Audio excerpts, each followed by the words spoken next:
what are going to be the new drivers of growth as we are coming out of this deep recession?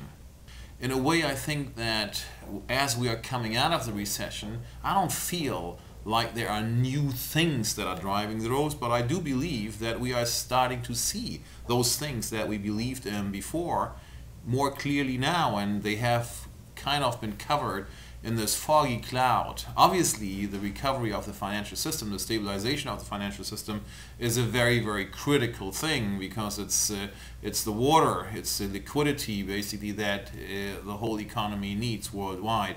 So that aside, if you look at the real economy, the drivers that we see going forward, at least from what I see in our industry, are the same ones that we've seen before, and pretty much these are mega trends like population growth. Population growth is one of the easier things to predict, to forecast. It's a very, very stable indicator. And what we are going to see, whether we like it or not, we are going to see 3 billion more people on this planet very soon. 2050 is almost around the corner, right? So we're going to see population growing from more than 6 billion to more than 9 billion in that short time frame. And on top of it, it's kind of like under a magnifying glass.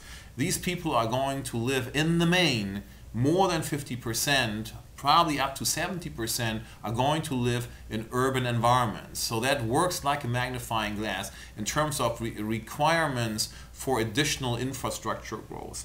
We're going to have another big thing sitting there, which is going to be a driver for many, many of the industries. It's going to be a challenge as well as an opportunity, and that's the whole question of sustainability. And one critical aspect of that is, how do we deal with the environment? How do we deal with the whole aspect of global warming? And that's obviously where our industry can play a role in many, many ways. We are recognized as a leader when it comes to environment, health, and safety.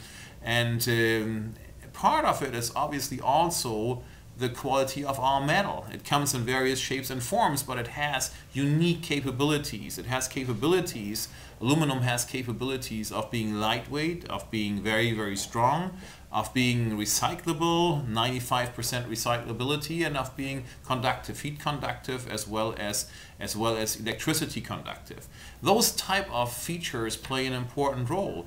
Once I throw this beautiful aluminum bottle away, or I throw this empty Coke can away, it comes back in 6 weeks, fully recycled as a new can or as a new bottle.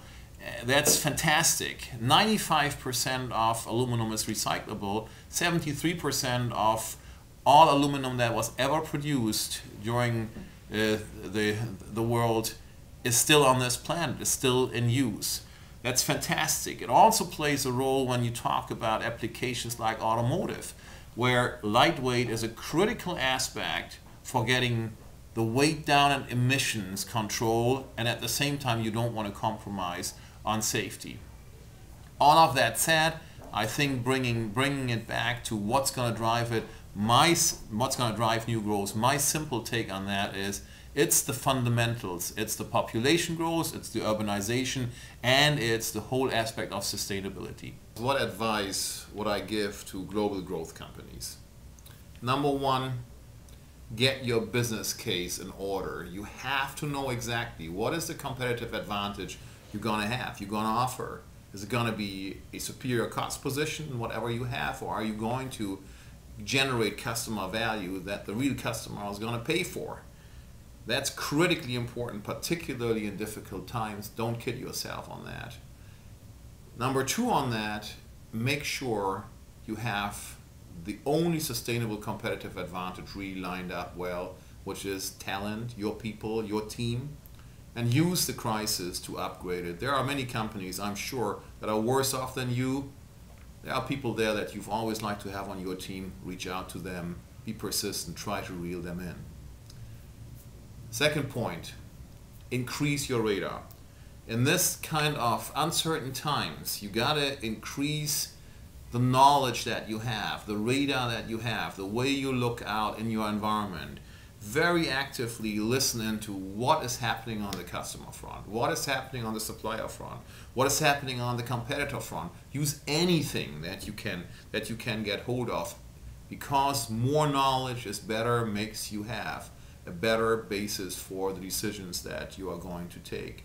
It also makes you see what are the potential upsides earlier and what are the potential downsides. There are opportunities in crisis and there are challenges in crisis. It is all about looking around the corner, seeing something on your radar that the other sees later, so you have a time advantage. Number 3, stay flexible. The times are much too uncertain that you can really jot a course and just follow it like an old steamship or an old tanker. You know, you got to make sure, even if you have a tanker, that you can steer it well, you can do a fast turn, you can fast adjustment. It's all about also how you train your team, how you make sure that everybody knows how to do a fast turn and everybody's prepared to do it. Stay flexible. And then last but not least, playing into that is communication. You have to communicate, particularly internally, more often in these days than in normal times, because there is a lot of uncertainty out there. There's a lot of questions that people ask themselves. There's a lot of questions that people get asked at home by their family, by their neighbors. You know, what about your company? How's it going? What is happening there? Make sure you can communicate so that people know this is how I feel about the company and I feel about the future. The future is bright. Last but not least, watch your cash flow. You don't want to get caught one day and being good on an EBIT, but not good on the cash in the pocket. Thank you very much.